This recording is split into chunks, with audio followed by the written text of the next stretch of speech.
Good morning, everybody, and welcome to another episode of Tuesdays with Terry. My name's Terry. I'm your friend. I'm talking to you live from Austin, Texas, where the sun is hot, the barbecue is sweet, and all the drinks are free if you hang out with me. I'm excited to share this with you because I just came off of 2 days in Phoenix, Arizona with my group and tried to represent and present things just a little bit differently.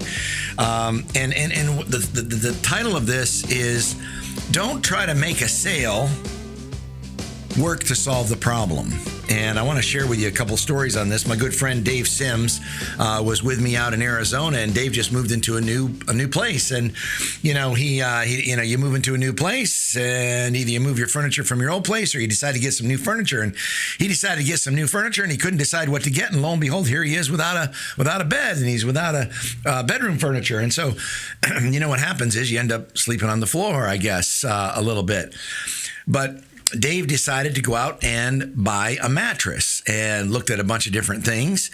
But when he went to buy the mattress, he ended up getting a mattress, and it was one of those ones that you open the box and they kind of inflate on themselves. I don't know if you got this from Amazon or you've seen those things. They pressure roll it up, and you open the box and it looks like a Navy SEAL raft that's CO2 cartridge.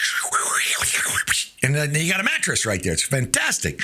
Any case. I said, when you look at that and you look at that situation, you say, why did Dave get the mattress? Well, he needed a good night's rest, right? Don't we all need a good night's rest? Don't we all need some good sleep time?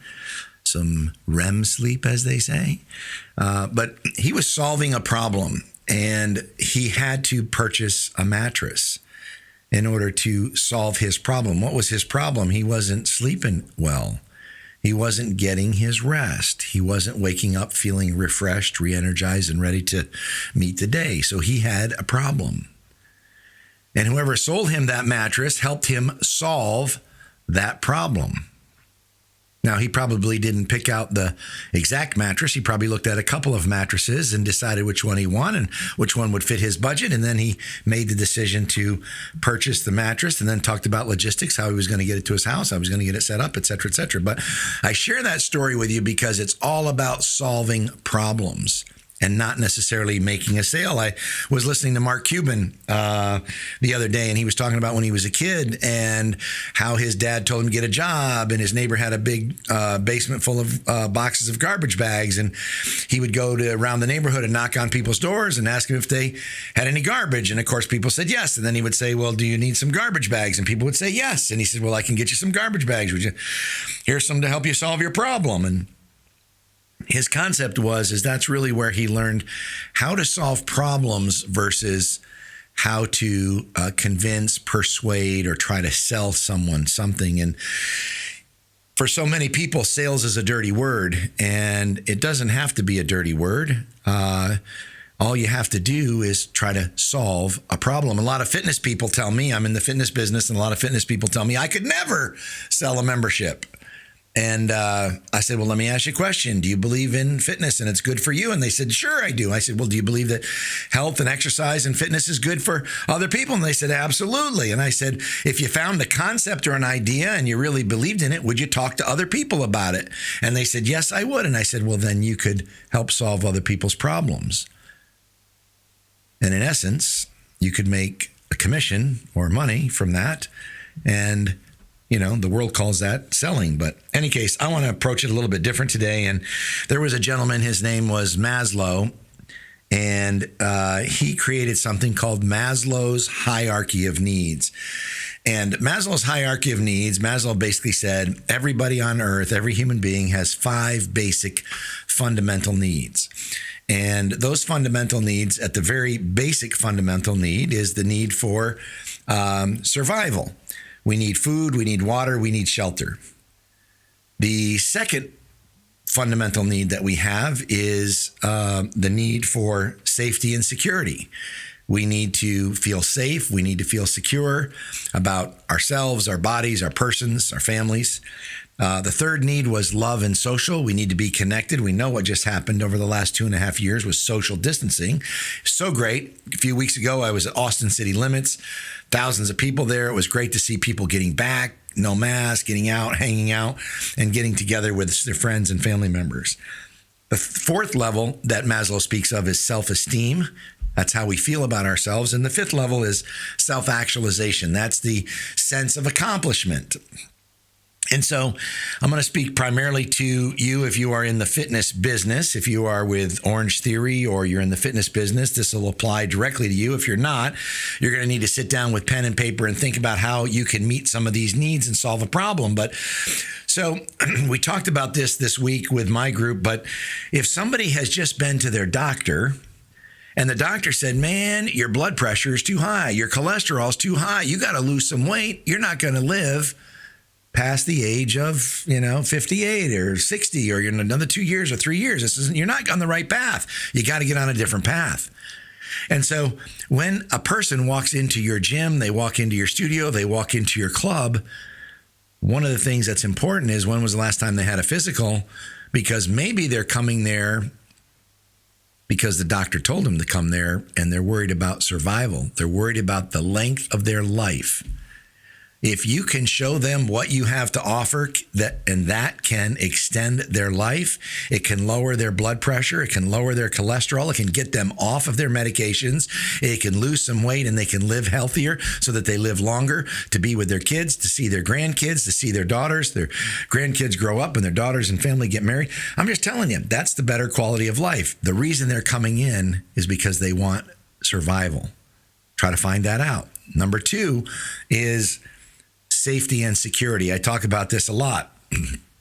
If we're sitting here or you're listening to my podcast, you're either in the car or you're at home sitting in a chair somewhere and you're listening to this podcast. If you're in your car and you're listening to the podcast and a guy cuts you off in front of you or swerves in front of you or hits the brakes really quick, you immediately hit your brakes. The brake lights come on, you hit your brakes, you screech. You're worried about your safety and security. If a guy cuts in front of you or a big semi is coming up beside, you're worried about your safety and security, right? So you're not going to listen to what I have to say if you're concerned about safety and security. And this is true for people. And people say, well, in the health club, how could you ever be worried about safety and security? Let me ask you a question. Have you ever gone for a run at dusk and then it turns dark and you didn't make it back home before dark? And so now you're worried about the lights and maybe cars are zooming past you and you get a little worried about your safety and security. You ever go for a run? You ever travel? I've done this. I remember I was with a buddy of mine, Keith Wirtz, and we were out in San Francisco and we went for a run and we kind of laughed about it. We said, we have no idea where we're running. We were just running through the streets of San Francisco. We said, if we actually knew where we were running, we'd probably be running faster because maybe we weren't in a really good section, right, of town. Maybe we're in a bad section. We were going to get mugged or something could happen. I'm just saying that's safety and security. When I was a kid, I had a bench press and it was in my basement. And man, I was on the verge of trying to, I was a young teenager. I wanted to get stronger. So I went down in the basement and I loaded the bench press up and I did a couple bench presses and there's a 4, there's a 5, a 6, and on 7 and 8, guess what happened? My arms got fatigued and I couldn't push the barbell up off my chest. And so my arms collapsed and the bench kind of came right down on my chest. And I got scared. And I go, how the hell am I going to get out of this thing? Because I couldn't push it up. And so what did I do? I rolled it. I rolled that barbell down to my stomach. And then with my hips, I twisted over to the side and I dumped the barbell on the side. And I got up and I went, wow. Okay, I got out of that one, right? But I was afraid. I was nervous about my safety and security. So in Orange Theory or in a club or a gym, do you have certified personal trainers? Do you have nationally certified personal trainers through NASM or ACE? Do you have AED devices? So many times people don't want to exercise or work out, especially if they're a little older, because they're afraid of getting hurt. Or they're afraid they won't know what to do, or they're afraid that something might happen. They might have a heart attack, or they might have a stroke, or they might get short of breath, and they're just not sure. Help people feel safe and secure in your environment. Number 3 is love and social needs. And you say, well, why would somebody come into a gym for love and social needs? Maybe they're new in the area and they don't have friends and they're looking for, number 1, they look for a grocery store. Number 2, they look for a bank. And number 3, they're looking for a fitness center, a gym, or a place to work out. So they're trying to meet people. Maybe they just went through a divorce. And maybe they have a little extra time, right? How many of this happens to you when you go through a breakup or you go through a divorce? Is all you say, you tell your friends what's going on and they say, well, this is really a good thing because you're going to be able to spend more time on yourself, right? Spend a little bit of time on you. And so what does that turn into?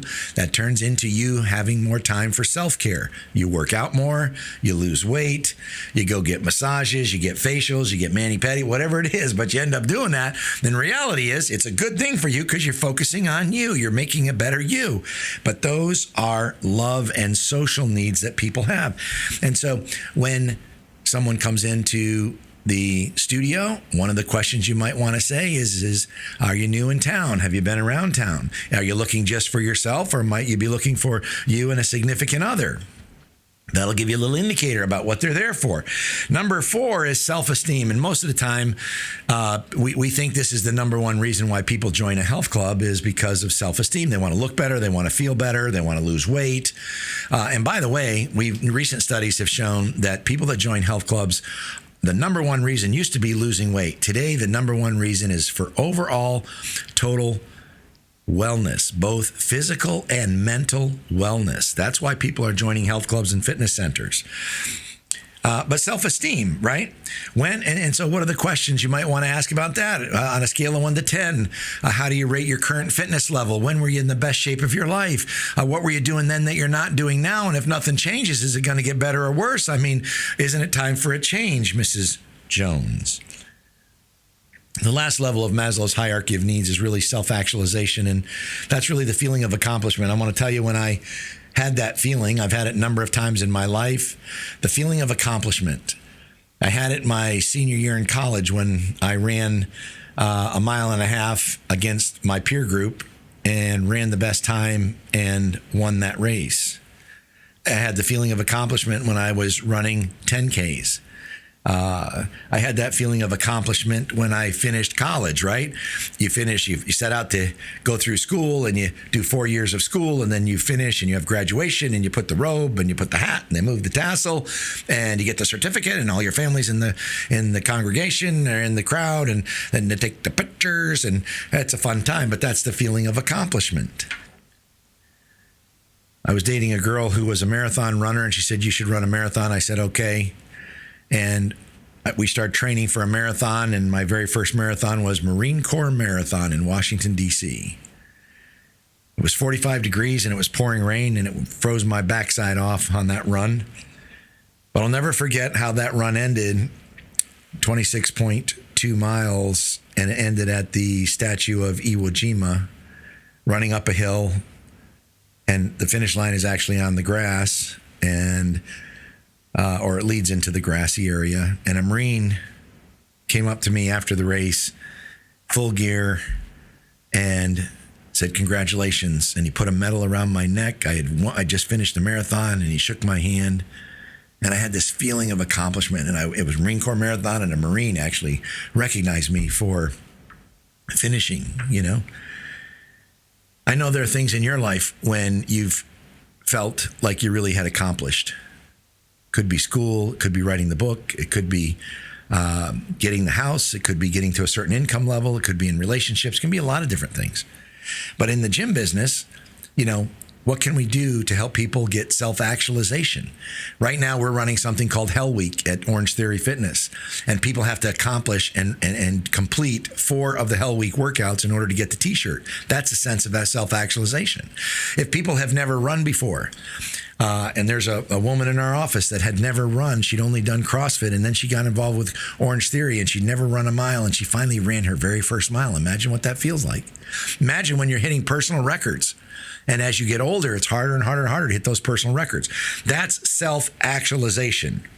And all I'm suggesting is, if you can help people solve a problem, either their wellness, they just went to the doctor, if you can make them feel safe and solve the problem of safety and security, if you can help them to solve their problem of meeting people, they're new in the area, love and social needs, meeting other like-minded people, if you can help them with their self-esteem, help them solve that problem of looking better and feeling better, losing the weight, or if you can help them in their ability to accomplish a goal and feel self-actualization.